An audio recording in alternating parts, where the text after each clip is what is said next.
Kita sudah belajar tentang makhluk spiritual dalam Alkitab. Tetapi masih ada banyak pertanyaan mengenai makhluk yang jahat. Baiklah, mari kita bahas tentang setan dan roh-roh jahat dalam kisah Alkitab. Mari kita mulai dari awal.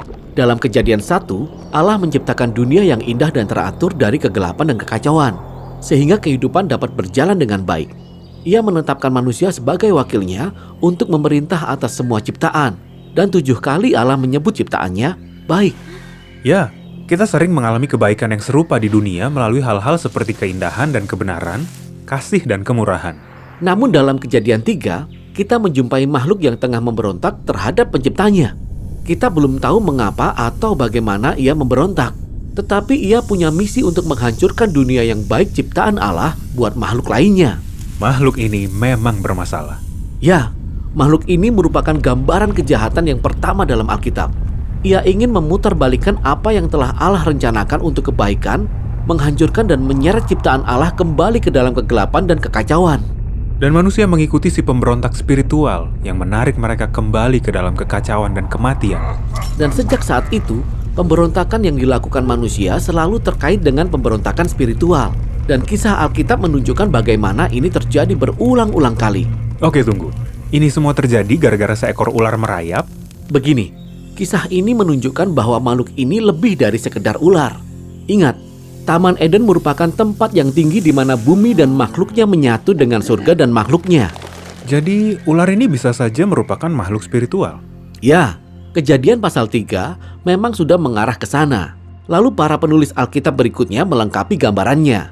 Seperti ketika Nabi Yesaya mendapat penglihatan tentang ruang takhta Allah di surga. Allah dikelilingi dan dimuliakan oleh para makhluk spiritual. Ya, mereka adalah kerubim di sekeliling tahta Allah. Namun ketika Yesaya melihat makhluk ini, ia menggambarkan mereka sebagai serafim, yang dalam bahasa Ibrani berarti ular. Jadi ular itu seperti mantan anggota pekerja di ruang tahta Allah. Tetapi, mengapa ia berbicara kepada manusia? Nah, Nabi Yeskiel memandang sosok ini sebagai pemberontak spiritual yang tidak ingin hidup di bawah hikmat dan kuasa Allah. Ia ingin menjadi Allah. Oh benar, ini godaan yang sama yang disampaikan ular kepada Adam dan Hawa. Betul sekali. Ia berkata bahwa mereka bisa menguasai dunia seperti Allah dengan cara mereka sendiri. Akhirnya mereka semua diusir dari Taman Eden. Ya, Allah berkata, mulai saat itu si pemberontak akan merayap dengan perutnya. Lalu, seperti apa kelanjutannya? Nah, para penulis Alkitab memberi sedikit petunjuk bahwa makhluk ini bekerja di belakang layar untuk memicu perpecahan dan kebencian di antara manusia. Mereka juga menggunakan berbagai gambaran untuk menjelaskan makhluk ini. Sebagai ular, atau ular naga di laut, atau makhluk gurun yang berbahaya, atau raja atas maut dan dunia orang mati. Ia juga diberi banyak sebutan seperti si penggoda atau si jahat, atau iblis yang dalam bahasa Yunani berarti pemfitnah. Tetapi, nama dia sebenarnya adalah setan kan? Tidak juga, setan bukanlah sebuah nama, melainkan hanya salah satu dari sebutan.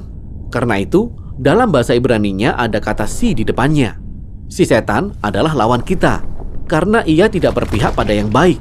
Sebaliknya, ia menentang segalanya. Ia memakai kebohongan untuk menyeret kita kembali ke dalam kegelapan dan kekacauan. Wah, tegang sekali. Nah, bagaimana dengan pemberontak spiritual lainnya yang dalam Alkitab disebut sebagai roh-roh jahat?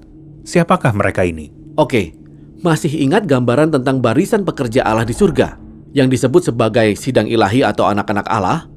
Dari kitab suci bahasa Ibrani, kita tahu bahwa sebagian dari mereka juga memberontak. Kapan itu terjadi? Sebenarnya sudah terjadi beberapa kali. Setelah si ular, terjadilah pemberontakan anak-anak Allah di Kejadian pasal 6. Kita dapat membaca bahwa mereka mengawini para perempuan yang kemudian melahirkan para pejuang yang kejam dan perkasa. Ya benar, Nephilim, orang-orang raksasa. Sosok yang mungkin paling aneh di seluruh Alkitab. Mungkin aneh dari sudut pandang kita, tetapi para pembaca pada zaman dahulu tahu persis apa yang terjadi.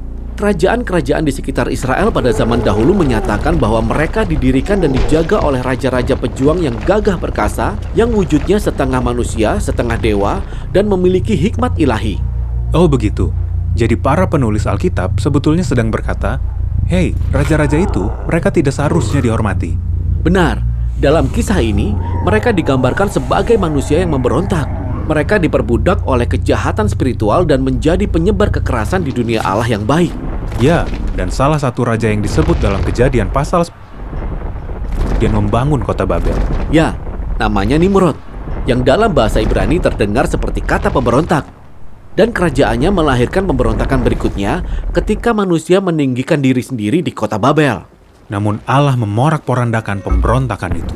Dan dalam kitab Ulangan, ketika Musa melihat kembali kisah tersebut, ia berkata, pada saat itulah Allah menyerahkan bangsa-bangsa itu kepada tentara langit yang memberontak untuk menyembah mereka, yaitu dewa uang, dewa seks, dan kekuatan militer. Musalah yang pertama-tama menyebut mereka sebagai roh-roh jahat, yaitu makhluk spiritual yang lebih rendah.